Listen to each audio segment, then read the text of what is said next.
안녕하세요. 재테크 길룡쌤입니다. 자, 시즌2 4편 들어갑니다. 3편에서 데이터 센터 안쪽 정보 가셨습니다. LS 일렉, 일진전기, 산일전기, 또 UPS, PDU, BBU 다 알려드렸어요. 근데 여기에 빠진 게 있습니다. 자, 이 전기는요, 뭘로 보낼까요? 케이블로 보내야 되겠죠. 자, 전기 만드는 회사 발전소, 전기 변환하는 회사 변압기. 근데 그 전기를 옮기는 건 케이블입니다. 자, 오늘은 케이블 슈퍼 사이클이 뭔지 알려드리겠습니다. 그리고 HVDC 많이 들어보셨죠? 해저 케이블. 왜 이런 것들이 돈이 되는지, 그리고 LS 전선과 대한전선이 왜 주가가 폭발하는지 알려드리겠습니다. 전력 인프라 흐름 전편에서도 알려드렸죠. 발전소에서 변압기를 거쳐서 케이블을 타고 다시 변압기를 거쳐서 데이터 센터로 들어갑니다. 근데 여기에 둘 다 변압기가 들어가긴 하지만 중간에 케이블이 쏙 빠지면 어떻게 될까요? 아무것도 안 굴러갑니다. 그런데 케이블은요, 그냥 전선은 아니고요. 이 케이블도 여러 종류가 있습니다. 데이터 센터에 들어가는 케이블은 총 4종류가 들어가고요. 초고압 케이블 EHV, 그 다음에 HVDC 케이블, 그리고 해저 케이블, 그 다음 버스 덕트, 이렇게 4종류의 케이블이 있어요. 그런데 이 4가지 모두 각각 다른 회사들이 만듭니다. 자, 첫 번째가 뭐였어요? 초고압 케이블 EHV. 영어로 하면요, Extra High Voltage입니다. 초고압 전선이에요. 자, 345kV 이상 전압 케이블을 EHV라고 이야기를 하고요. HVDC 케이블 들어보셨죠? 이거는요, 초고압 직류 송전 케이블입니다. 자, 요거의 장점은 뭐냐면 장거리 송전에 굉장히 효율적이에요. 자, 쉽게 비유해 드릴게요. 일반 전선은 동네 도로, 초고압 케이블은 고속도로, HVDC 해저 케이블은 글로벌 항공로. 급이 다릅니다. 자, 데이터 센터가 자동차고요. 케이블이 도로예요. 도로 없으면 자동차 못 달립니다. 이런 것들을 이야기할 때 저희가 미국 이야기를 빼놓을 수는 없죠. 미국 연간 전력 수요가 24년 기준 4,100 테라와트시입니다. 30년 기준 5,000 테라와트시가 최소로 필요한 전력 수준일 거다. 이런 이야기들이 나오고 있는데 무슨 말이냐면 미국 전체가 1년에 쓰는 전기량이 6년 만에 20% 폭증 중이라는 겁니다. 그런데 지난 편에도 제가 말씀드렸죠. 미국 송전망의 70%가 설치된 지 50년이 넘은 노후화된 설비다. 무슨 뜻이냐? 새로 짓는 데이터 센터 전기 보낼 케이블이 부족하고요. 기존 노후 케이블 교체도 시급하다는 뜻입니다. 자, 테라와트시 이야기했죠? 1테라와트시면 일반 가정 약 1억 가구가 1시간 쓰는 전력량입니다. 어마어마한 숫죠? 자, 새로 짓는 데이터 센터에도 전기 보내야 되고 기존 노후 케이블도 교체해야 되고, 그러니까 수요는 폭증하는데 공급할 케이블 회사는 한정적입니다. 그러면 가격 협상력은 어디로 가요? 케이블 회사 쪽으로 당연히 넘어가겠죠. 그래서 지금 케이블은요, 부르는 게 값입니다. 최근 들어서 케이블 쪽에서 가장 중요한 것 중에 하나가 앞에서 잠깐 이야기했던 HVDC입니다. 하이 볼티지 다이렉트 커런트, 초고압 직류 송전이에요.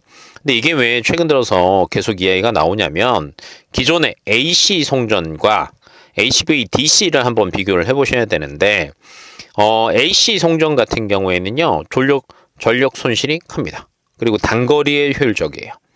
근데 HVDC는요, 손실도 적고요. 장거리에 대해서는 기존 AC 송전보다 3배 효율이 높습니다. 자, 요거 자동차로 비교하자면 AC는요, 휘발유 자동차, HVDC는 전기차. 장거리 가면 HVDC가 훨씬 효율적입니다. 특히 525kV HVDC 케이블 같은 경우에는요, 세계 최고 사양으로 만드는 곳이 글로벌 6곳만 상용화에 성공했습니다. 자, 이어서 곳이 누구냐면 스웨덴의 NKT라는 회사 있고요. 그 다음 뭐 프랑스, 이탈리아, 일본, 중국 있는데 우리나라는 LS전선 있습니다. 자, 전 세계에서 최고 사양 케이블 만드는 글로벌 6대 강자 중에 하나가 LS전선이라는 겁니다. 자, 그런데 저희가 최근 들어서 케이블 이야기 하다 보면 해저 케이블 이야기도 많이 나오죠. 해저 케이블도 최근 들어서 수요가 폭증하고 있습니다. 왜 그러냐? 해상 풍력 발전소 많이 지어지고 있고요. 그 다음에 국가 간 전력망에도 당연히 해저 케이블 를 통해서 연결을 해야 되고요. 나라 안에서도 장거리 송전하다 보면 해저 케이블이 필요해졌습니다. 그러다 보니까 수요는 늘었고 만들 수 있는 친구들은 한정적이거든요. 그럼 또 뭐예요? 수요 폭증하는데 공급할 회사 없다? 그럼 가격 협상력 공급하는 회사 쪽으로 넘어갔다라는 뜻입니다. 특히 이쪽의 강자인 우리나라의 대한전선 같은 경우에는요. 올해 기준 해저 케이블 시장 점유율이 4% 정도인데 앞으로 6년 뒤면 31%까지 올라간다고 얘기합니다. 6년 만에 시장 점유율 8배 폭증할 수 있다는 전망이 최근에 KB증권 리서치에서 이야기가 나왔습니다. 자, 이제 종목 이야기를 조금 더 자세하게 한번 해볼게요. 우선 LS전선, 국내 전선업계 1위고요. 작년 매출 7조 5천억, 영업이익 2,700억, 역대 최대였습니다. 수주 잔고 7조 6천억. 올해 또 중요 이슈가 있습니다. 설비 투자를요, 기존 대비해서 62% 오른 1조 2천억을 투자를 했고요. 이 설비 투자 금액의 대부분은 해저 케이블 HVDC에 집중하고 있습니다. 자, 미국에요. 대놓고 투자를 많이 하고 있습니다. LS 그린링크 건조 시작했고요. 버지니아주의 해저 케이블 공장을 완성을 하면서 북미의 생산 거점을 확보를 하고 있습니다. 거기다 추가로 빅테크의 버스 덕트를요 5천억 공급 계약했습니다. 자, 버스 덕트 뭐냐면 대용량 전력 분배 장치고요. 데이터 센터 내부 전력 공급에 필수인 겁니다. 그래서 일반 케이블 대비해서 효율도 훨씬 더 높아요. 그러니까 기존의 전선도 잘하는데요. 이 버스 덕트까지 수주가 나오면서 앞으로 더 좋아질 것으로 예상이 되고 있습니다. 다음으로 대한전선입니다. 자, 이 회사는 조금 흥미로워요. 사실은 기존에 실적 별로 좋지 않았거든요. 근데 최근에 15년 만에 부활을 했습니다. 그래서 작년 매출 3조 6천억, 영업이익 1,200억, 둘 다 역대 최대입니다. 수주 잔고 3조 6천억. 호반그룹이 인수하면서 3배 성장했습니다. 21년도 말에는 한 1조 정도밖에 안 됐는데 올해 기준으로는요 3조 6천억 정도 예상하고 있다 보니까 정말 실적이 많이 올라가고 있고요. 특히 1분기 영업이익 같은 경우에는 전년 동기 대비 150% 이상 올라갔습니다. 자, 대한전선의 핵심 전략은요, 크게 보면 3가지입니다. 미국 시장 직접 공략하는 거고요. 당진의 해저 케이블 1공장 가동, 그 다음에 2공장은 내년에 가동 예정입니다. 유럽 시장을 공략하기 위해서 사우디 현지 공장도 건설 예정입니다. 자, 한 번 더 정리할게요. 대한전선과 LS전선. 공통점은요, 해저 케이블과 HVDC에 집중하고 있고요. 미국 시장에 직접 진출하고 글로벌 슈퍼사이클의 직접적인 수혜주라고 보시면 될 것 같고요. 차이점은요, LS전선이 수주 잔고는 조금 더 높습니다. 그리고 HVDC 쪽에서는 글로벌 6대 강자에 들어가고 있고요.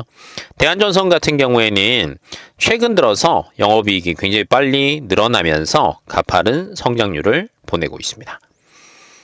한마디로 LS전선은 글로벌 1등급의 안전성, 대한전선은 성장의 모멘텀. 자, 투자 관점에서 보면요, 두 회사 다 매력이 있으니까 둘 다 잘 보시면 좋으실 것 같습니다.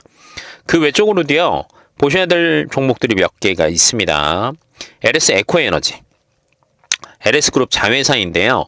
베트남 거점을 통해서 유럽과 북미, 동남아 수출 확대를 다 하면서 올해 1분기 매출과 영업이익 최대치를 갱신하고 있습니다.